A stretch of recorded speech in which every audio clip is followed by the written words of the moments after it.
Hey there, it's Karen. Welcome back to my channel. We talk about everything Maryland and DC.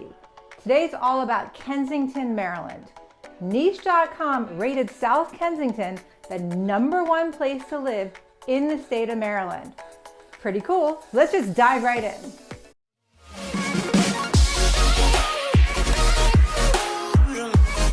So why Kensington?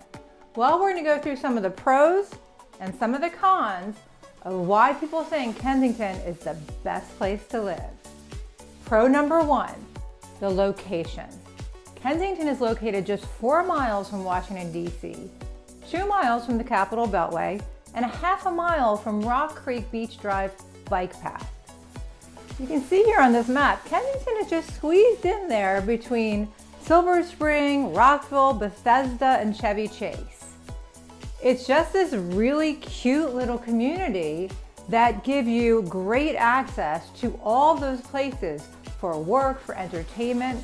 So the #1 pro about Kensington, in my opinion, is definitely the location. So the second pro I want to talk about Kensington is its history. Kensington has an amazing history. But before we get into that, let me just explain how Kensington works. So originally, Kensington was about 2,200 people, the original Kensington. But the greater Kensington area, which is the zip code 20895, has North Kensington and South Kensington as well, which totals about 20,000 people.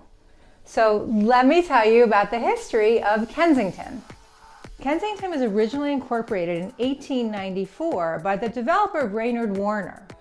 He named it Kensington after he visited London, so that's how it got its name. Originally, it was just a farming community, but then the DC residents started to escape the humid summers and head out to Kensington. After a while, they stayed year-round, and Kensington became a commuter suburb and continues to grow as a Victorian-era suburb of DC. And as we drive through Warner Circle, you can see a lot of the Victorian buildings and homes and the original Noyes Library, which we'll get to in a little bit. Although the town's experienced substantial growth since its founding, Kensington remains dedicated to its history, which much of the town designated as historic. And although Kensington's right outside of DC, it's got a real small town feel to it, which is my next pro. One of my favorite things to do in Kensington on a Saturday is to drive to Kensington in the old part where they have this farmer's market. Went by this weekend, and as you can see, this is a little bit of a strange time that we live in, but let's just take a look at all the vendors so you can see just how cute this farmer's market is. And the lines that people wait to get in to buy all this local produce and support the local vendors.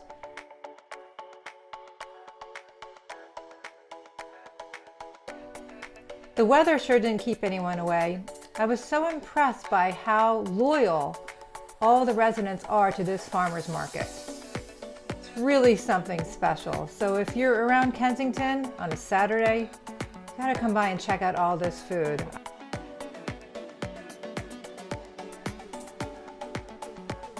They even have a truck with live lobsters and fresh fish. You just place your order and you go and you pick it up.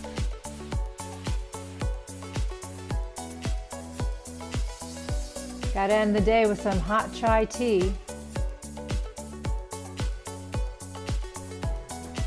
I got so hungry walking around, I had to buy myself one of these salads. It was so delicious. I highly, highly recommend it. It's one of the locals' favorite things to do on a Saturday. In fact, everybody should come because it's really, really special. So if you like that small town feel, but you want to be right next to the big city, Kensington is definitely got to be one of your top choices. My next pro about Kensington is there is so much to do here for everyone. The town maintains 7 town parks and oversees 3 county parks. So you've got everything from tot lots to basketball courts to baseball fields, walks, hikes, trails, bike trails. I'll post links below so you can get a taste for what the different parks have to offer. And as far as entertainment and food and wine, besides the farmers market, Kensington has a plethora of restaurants to choose from. They even have their own newsletter, which I'll also post below, so you can see all of your choices for all the restaurants and shops. My favorite is Frankly Pizza. Oh my God, you have to go there if you're near Kensington. It's really, really good. And I would be remiss if I didn't mention the Noyes Library. The Noyes Library was established in 1893, which makes it the oldest public library in the DC area. And now these days, the Noyes Library is dedicated exclusively to children. This one-room library offers children story times, penny theater performances, picture books, board books, and chapter books.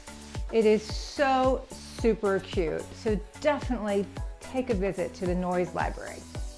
And finally, and then I'm going to get into some of the cons, and there are some, but Kensington is quite diverse in a sense.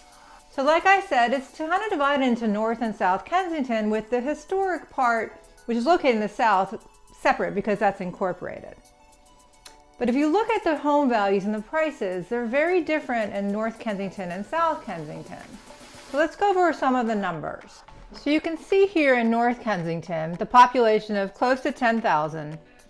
The median income is $92,356. The median home price is $422,000. Unemployment rate 3.3%, and the median age is about 39. So now let's look at South Kensington. Well, South Kensington, you can see population almost 8,700, unemployment rate still 3.3, but here's the big difference. The median income is close to $144,000, and the median home price is close to $700,000. And actually, there's a lot of homes that are way more expensive than this in South Kensington, up to about $2.5 million. So you can see there's quite a range between the home values of North Kensington and South Kensington. So the good news is, if you want to live in Kensington and you want to take advantage of all the pros I just mentioned, especially being so close to the city, to DC, you can find home values at a reasonable price for this area. So that's the good news.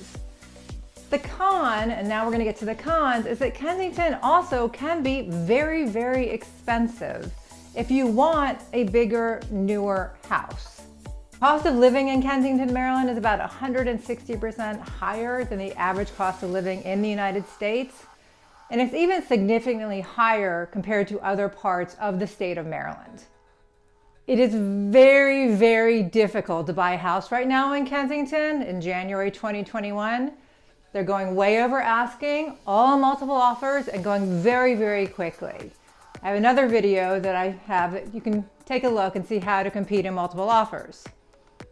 So if you're thinking about Kensington, my team and I would love to help you. There's definite strategies you have to use in order to really get a house there. Another con of Kensington is the traffic. Traffic's really bad in Kensington. Whenever you're that close to this city, and that's a great thing, you're just gonna run into a lot of traffic. And there's no metro stop right in Kensington. You've got some that border it on Wheaton or in Rockville. But the traffic itself in Kensington, it's pretty bad, especially around Connecticut Avenue. So you're close to the city and you've got a lot of different modes of transport. You even have a MARC train and lots of bus stops. But if you're gonna be driving into it, you just gotta know you're gonna have to deal with traffic. So just to wrap it up, to get back to our original niche.com, once again, Kensington was rated the #1 best place to live in Maryland, #1 best place to raise a family in Maryland, and the #1 best place to retire in Maryland. So if you're thinking about Kensington or any place in Maryland or DC, my team and I would love to help you. Call, email, text. All my information is below. And if you like these videos, please subscribe and tell a friend. I do appreciate it. Have a great day. Bye.